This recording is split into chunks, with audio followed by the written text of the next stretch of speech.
দশম শ্রেণীর ভৌতবিজ্ঞান ক্লাসে সবাইকে স্বাগত জানাচ্ছি। আজকে আমরা জৈব যৌগের পরবর্তী অংশ নিয়ে আলোচনা করব। আজকে আমাদের আলোচনার বিষয় হলো জৈব যৌগের গঠনগত সমাবয়বতা। আমরা সমবয়বতা এই শব্দটার সঙ্গে পরিচিত, আমরা আগেই এটা নিয়ে আলোচনা কিছুটা করেছি যে বিভিন্ন জৈব যৌগ যাদের আণবিক সংকেত একই রকম কিন্তু তাদের ধর্ম আলাদা, তাদেরকে বলা হয় পরস্পরের সমাবয়ব। তো গঠনগত সমাবয়বতা জিনিসটা কি, এটা আমরা তার কয়েকটা বৈশিষ্ট্যের মাধ্যমে বোঝার চেষ্টা করি। গঠনগত সমাবয়ব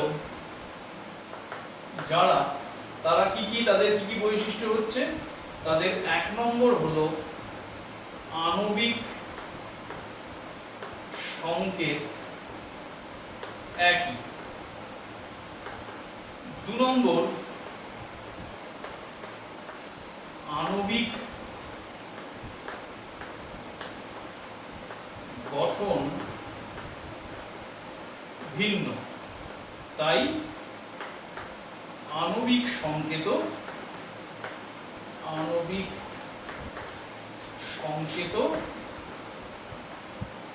ভিন্ন। আর এই কারণে 3 নম্বর এদের ধর্ম ভিন্ন। ঠিক আছে, তাহলে যে সমস্ত জৈব যৌগের আণবিক সংকেত একই কিন্তু আণবিক গঠন ভিন্ন, তাই আণবিক সংকেত ভিন্ন এবং তার ফলে তাদের ধর্মের ক্ষেত্রেও বিভিন্নতা দেখা যায়, তাদেরকে বলা হবে পরস্পরের গঠনগত সমাবয়ব। এবং এই গঠনগত সমাবয়ব সৃষ্টি হওয়ার এই ঘটনাকেই বলা হয় গঠনগত সমাবয়বতা। এবার এই গঠনগত সমাবয়বতা একে আমরা মোটামুটিভাবে 4টে ভাগে ভাগ করতে পারি। যদিও আমাদের মাধ্যমিকের সিলেবাসে 2টো ভাগের কথা বলা আছে, তাদের কথাই আলোচনা করতে বলা হয়েছে। তো আমরা আলোচনা প্রসঙ্গে বাকি 2টো ভাগের সম্পর্কেও একটু তোমাদের পরিচিত করানোর চেষ্টা করব। তাহলে প্রথমে আমরা শ্রেণী বিভাগটা দেখে নিই, তারপরে আমরা এক একটা ভাগ নিয়ে আলোচনা করছি। তাহলে গঠনগত সমাবয়বতার শ্রেণী বিভাগ।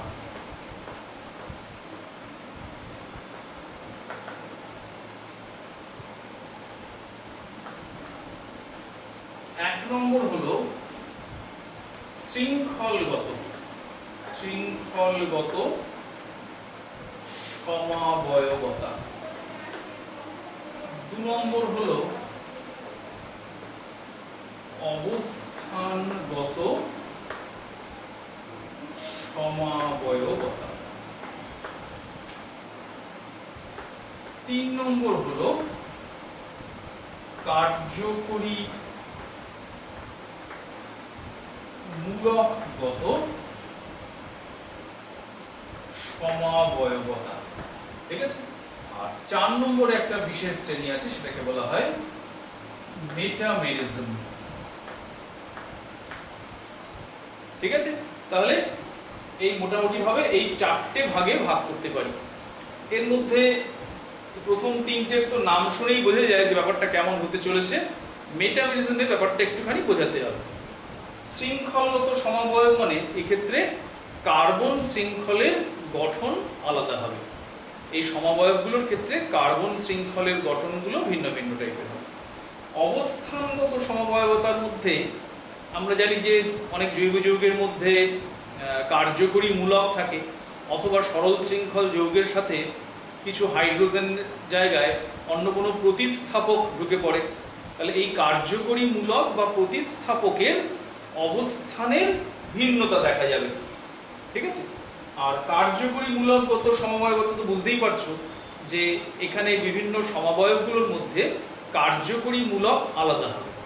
ঠিক আছে, আর মেটামেরিজমটা আমরা ওটা আলোচনা করার সময় তার উদাহরণ তোমাদের দেব। তাহলে প্রথমে আমরা দেখি শৃঙ্খলগত সমাবয়বতা কি আছে। এর মধ্যে বলে দিই, তোমাদের সিলেবাসে আছে এই অবস্থানগত এবং কার্যকরী মূলকগত, তার মানে মাধ্যমিকে এই দুটোর মধ্যে যে কোনো একটা আসতে পারে। তাহলে এদের উদাহরণগুলি তোমাদের খুব ভালো করে জানতে হবে। তাহলে আমরা প্রথমে শৃঙ্খলগত সমবায় নিয়ে আলোচনা করি। শৃঙ্খলগত, এখানে কি হবে, কার্বন শৃঙ্খলের গঠন ভিন্ন হবে। যেমন ধরো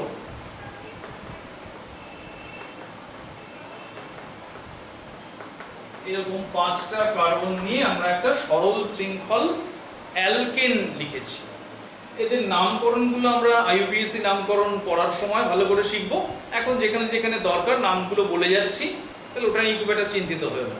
তো এখানে 5টা কার্বন যুক্ত অ্যালকেন সরল শৃঙ্খল যুক্ত, একে বলা হবে এন মানে নরমাল এন পেন্টেন।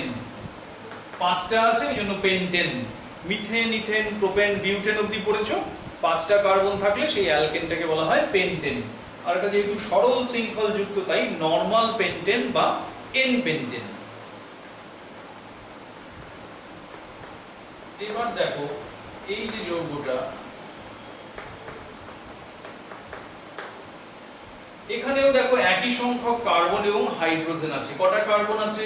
5টা, C5। হাইড্রোজেন কটা আছে দেখো, 3 2 5, 5 10, 2 12। তাহলে এটা হচ্ছে এর আণবিক সংকেত, কিন্তু গঠনগত সংকেত আমরা দেখতে পাচ্ছি এদের ক্ষেত্রে এটা সরল শৃঙ্খল, এটার মধ্যে একটা শাখা বেরিয়েছে। যে সমস্ত যৌগের মধ্যে এই ভির মতন অংশটা আছে তাদের প্রচলিত নামের আগে আইসো কথাটা যোগ হয়। তাহলে এখানে 5টা কার্বন আছে এবং এই ভির মতন অংশটা আছে, তাই এটার প্রচলিত নাম হলো আইসোপেন্টেন। এটা কিন্তু আইইউপিএসসি নাম নয়, আইইউপিএসসি নাম পরে শিখবো আমরা। তাহলে এটাকে বলা হয় আইসোপেন্টেন। আবার এরকমও হতে পারত, দেখো এখানেও একই সংখ্যক কার্বন হাইড্রোজেন আছে। তাহলে এই আণবিক সংকেত দিয়েই এই 3টে ভিন্ন ভিন্ন শৃঙ্খলযুক্ত যৌগকে আমরা প্রকাশ করতে পারি। তাহলে এরা হলো পরস্পরের শৃঙ্খলগত সমাবয়ব। ঠিক আছে, এই যৌগটার একটা প্রচলিত নাম আছে, সেটা হলো নিওপেন্টেন। নিও কেন? এই যে মাঝখানের কার্বনটা এ 4টে কার্বনের সঙ্গে যুক্ত, এরকম কার্বনকে বলা হয় নিও কার্বন। নিও কার্বন, তাই এটার নাম নিওপেন্টেন। প্রত্যেকটার মধ্যেই পেন্টেন কথাটা এসছে, তার কারণ 5টা করে কার্বন আছে। ঠিক আছে, তাহলে এরা হলো পরস্পরের শৃঙ্খলগত সমাবয়ব। এদের কার্বন শৃঙ্খলের মধ্যে বিভিন্নতা আছে। ঠিক আছে, নেক্সট আমরা আসি 2 নম্বর, অবস্থানগত সমাবয়ব। অবস্থানগত, আচ্ছা দেখো এটার প্রচলিত নাম হলো প্রোপাইল অ্যালকোহল। 3টে কার্বন তার সাথে OH। কিন্তু দেখো যদি আমরা এরকম আরেকটা যৌগ আঁকি, তার মধ্যেও দেখো একই সংখ্যক হাইড্রোজেন, একই সংখ্যক কার্বন, একই সংখ্যক অক্সিজেন আছে। তাহলে এর ক্ষেত্রে কার্যকরী মূলক OH, এটা দেখো প্রান্তীয় কার্বন, এটাকে যদি আমরা 1 নম্বর বলি, এটাকে 2 নম্বর বলি, এটাকে 3 নম্বর বলি, তাহলে 1 নম্বর কার্বনের সাথে OH-টা যুক্ত। আর এক্ষেত্রে এটা যেদিক থেকেই আসি এটা 2 নম্বরে পড়ছে, তাহলে 2 নম্বরের কার্বনের সাথে OH যুক্ত। তাহলে এরা পরস্পরের অবস্থানগত সমাবয়ব। এখানে OH এই কার্যকরী মূলকটার অবস্থান আলাদা। ঠিক আছে, তাহলে এদের নামটা এখন লিখে রাখো, কিন্তু এদের নামটা কি করে হলো সেটা আমরা পরে শিখিয়ে দেব। এটা হলো প্রোপান 1 অল। এটা প্রোপানল, তার মধ্যে 1 নম্বর কার্বনে OH আছে বলে এই 1 এসছে। তাহলে এই পরেরটার নাম হবে প্রোপান 2 অল। প্রোপান 2 অল। তাহলে এরা পরস্পরের অবস্থানগত সমাবয়ব। ঠিক আছে, আচ্ছা তোমরা বেনজিনের গঠন নিশ্চয়ই জানো এতদিনে। তাহলে বেনজিনের থেকে একটা উদাহরণ দেখা যাক। বেনজিনের এরকম ষড়ভুজাকার গঠন, বেনজিনের সাথে যদি একটা ক্লোরিন ধরো যুক্ত করে দিলাম তাহলে এটাকে বলা হবে ক্লোরোবেনজিন। ঠিক আছে, এবার দ্বিতীয় যদি আরেকটা ক্লোরিন যুক্ত করি, দ্বিতীয় ক্লোরিন কোথায় যুক্ত করতে পারি? এখানে যুক্ত করতে পারি, অথবা এখানে যুক্ত করতে পারি, অথবা এখানে যুক্ত করতে পারি। তাহলে দেখেই বুঝতে পারছো যে তিনটের গঠন একই রকম নয়, ক্লোরিনের অবস্থানগত একটু পার্থক্য আছে। তাহলে এটাকে যদি আমরা প্রথম ক্লোরিন ধরি, তার সাপেক্ষে এই পাশের দুটো কার্বন, এই দুটোকে বলা হয় অর্থো কার্বন। ঠিক আছে, তাহলে এই প্রথম যে কোনো একটা গ্রুপকে যদি ধরি, তাহলে সে যেই কার্বনের সাথে যুক্ত তার পরবর্তী দুদিকে দুটো কার্বনকে বলা হয় অর্থো কার্বন, আর এই দুটো কার্বনকে বলা হবে এর সাপেক্ষে মেটা কার্বন। এই দুটো হচ্ছে মেটা অবস্থান। ঠিক আছে, আর উল্টো দিকে এটাকে বলা হয় প্যারা কার্বন। তাহলে এই দুটো হচ্ছে অর্থ অবস্থান, এই দুটো মেটা অবস্থান, এটা প্যারা অবস্থান। তাহলে এখানে দেখে বুঝতেই পারছো যে এখানে ক্লোরিনটা যুক্ত হয়ে আছে অর্থ অবস্থানে। তাহলে এটাকে আমরা বলবো অর্থ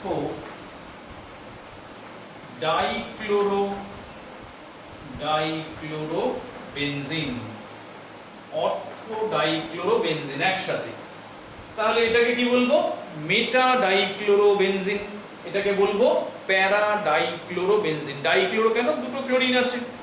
তাহলে অর্থ, মেটা এবং প্যারা, এটা দিয়ে অবস্থান বোঝায় প্রথম ক্লোরিনটার সাপেক্ষে। তাহলে এরাও পরস্পরের অবস্থানগত সমাবয়ব। ঠিক আছে, তাহলে আশা করি এটা তোমাদের বুঝতে কিছু অসুবিধা হয়নি।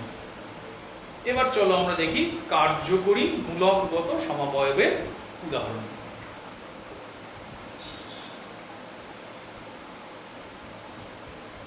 তিন নম্বর হলো কার্যকরী মূলকগত। এর উদাহরণ তোমরা ইতিমধ্যেই পেয়ে গেছো। তোমাদের সমাবয়বের যে সংজ্ঞা দেওয়া হয়েছিল তার মধ্যে উদাহরণ হিসেবে প্রথমেই ইথাইল অ্যালকোহল এবং ডাইমিথাইল ইথার, এটার নাম কি? এগুলো সবই প্রচলিত নাম। ইথাইল অ্যালকোহল আর এটা ডাইমিথাইল ইথার।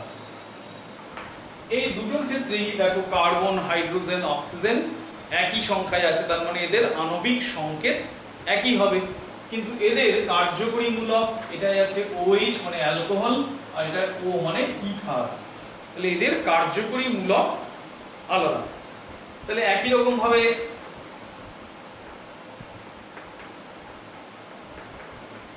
এটা একটা CHO থাকা মানে অ্যালডিহাইড, আবার CO থাকা মানে কিটোন। তাহলে এটা হবে প্রোপানঅ্যালডিহাইড, তিনটে কার্বন আছে, এর প্রচলিত নাম হলো প্রোপানঅ্যালডিহাইড। তাহলে এটার মধ্যে কার্বন কটা আছে? তিনটে কার্বন। হাইড্রোজেন কটা আছে? 3 2 5 আর একে 6টা। অক্সিজেন আছে একটা। এখানেও দেখো তিনটে কার্বন, 6টা হাইড্রোজেন, একটা অক্সিজেন। তাহলে একই সাধারণ সংকেতের সাহায্যে এই অ্যালডিহাইড এবং এই কিটোন, এটার প্রচলিত নাম হলো অ্যাসিটোন। তাহলে প্রোপানঅ্যালডিহাইড এবং অ্যাসিটোন এই দুটোর মধ্যে কার্যকরী মূলক আলাদা, কিন্তু এদের আণবিক সংকেত একই। তাহলে এই জন্য এদেরকে বলা হবে পরস্পরের কার্যকরী মূলকগত সমাবয়ব। ঠিক আছে, আশা করি এটাও তোমরা বুঝতে পারবে। তাহলে 4 নম্বর যেটা আমরা বলেছিলাম মেটামেরিজম, এটা একটুখানি বোঝো।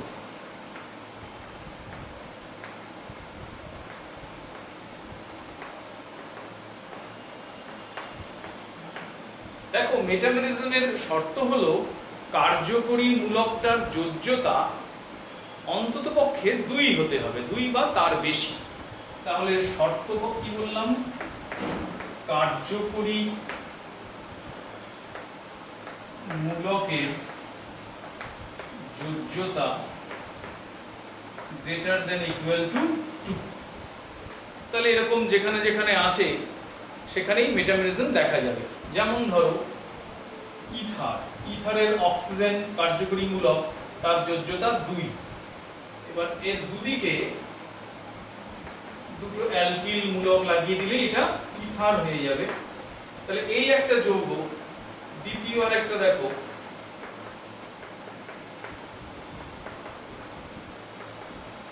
এই একটা যৌগ, এই দুটোর মধ্যে কার্বন হাইড্রোজেন অক্সিজেনের সংখ্যার কোনো পার্থক্য নেই। আবার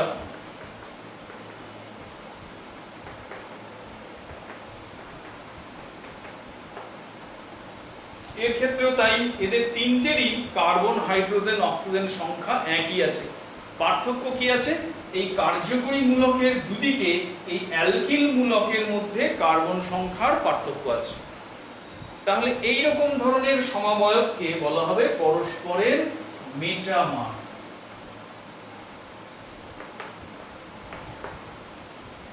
ঠিক আছে, তাহলে এদের নামকরণ আমরা পরে শিখবো, যেহেতু নামকরণ আমি ইচ্ছে করি এখানে বলছি না। এখানে দুদিকেই দুটো ইথাইল গ্রুপ আছে, তাই এটার প্রচলিত নাম হলো ডাই ইথাইল ইথার, এগুলো প্রচলিত নাম বলছি। এদিকে আছে মিথাইল গ্রুপ, এদিকে আছে প্রোপাইল গ্রুপ, তাহলে মিথাইল প্রোপাইল ইথার। এদিকে আছে মিথাইল গ্রুপ, আর এটা আইসো বলেছিলাম এরকম থাকলে, আর তিনটে কার্বন আছে তাই এটা আইসোপ্রোপাইল, তাহলে মিথাইল আইসোপ্রোপাইল ইথার। এগুলো সব এদের প্রচলিত নাম। তাহলে আমরা দেখলাম মেটামার তৈরি হতে হলে তার মধ্যে এমন কার্যকরী মূলক থাকবে যার যোজ্যতা 2 বা তার বেশি, তার ফলে সেটাকে মাঝখানে রেখে দুদিকে অ্যালকিল মূলকগুলোর মধ্যে কার্বন সংখ্যার পরিবর্তন ঘটবে এবং তার ফলে এই ধরনের সমাবয়ব তৈরি হবে। এটা যেমন ইথারের ক্ষেত্রে দেখালাম, এটা ইথার শ্রেণীর যৌগে হয়, অনেক ক্ষেত্রেই হতে পারে। আমরা আরেকটা উদাহরণ দিচ্ছি, আরেকটু উঁচু ক্লাসে গেলে আরো অনেক উদাহরণ পাবে। যেমন ধরো কিটোনের মধ্যে এই যে কার্বনের দুদিকে দুটো হাত আছে, তাহলে এক্ষেত্রেও হতে পারে একই রকম ভাবে। ধরা যাক এইরকম একটা যৌগ, আবার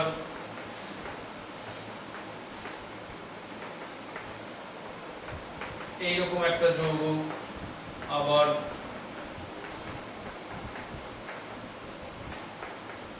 এইরকম একটা যৌগ। তাহলে এই তিন রকমের যৌগ পরস্পরের মেটামার। এখানেও এই যে কিটোনের যে কার্যকরী মূলক তার যোজ্যতা 2, তার ফলেই এই ধরনের সমাবয়বতা সৃষ্টি হচ্ছে। ঠিক আছে, তাহলে তোমাদের মাধ্যমিকের জন্য যা প্রয়োজন আমরা তার থেকেও অতিরিক্ত আরো দুটো ভাগ বলে দিলাম। আশা করি তোমাদের এটা মোটেই কঠিন লাগেনি। তাহলে ঠিক আছে, আজকের মতন আমাদের পড়া এখানেই শেষ। আবার পরের ক্লাসে আমরা জৈব যৌগ অধ্যায়ের পরবর্তী অংশ নিয়ে আলোচনা করব।